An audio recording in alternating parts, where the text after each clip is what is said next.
Service members are alive. Now they're dead.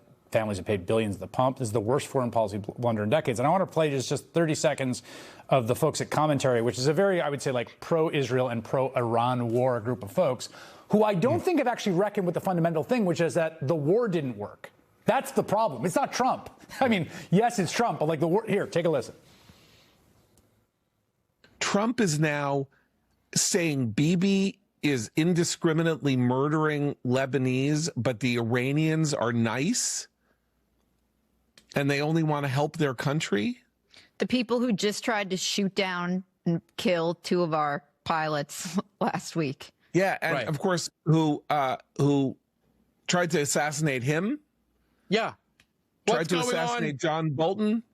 Tried to. What's going on? So something happened, and he decided that he went the wrong way, and he is ratcheting himself in the other direction.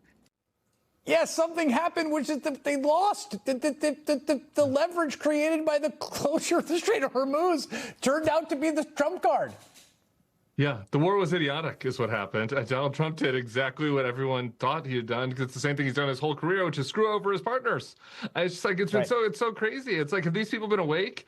It's like, as Bibi thought he was going to be the one person, the one business partner that Donald Trump didn't screw over. He screwed over everybody his whole life. He sent a mob to kill his last vice president. And so, no, you're right about this point that the war was dumb for the start. And a lot of folks at Commentary and the neocon folks would come after us at the Bulwark, like the former Republicans, and say, oh, you would have been for these sorts of wars in the past. And I'm for freedom for the Iranian people.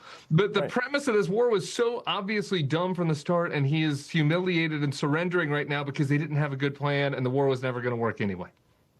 So Tim Miller, well put. Thank you very much. Still ahead.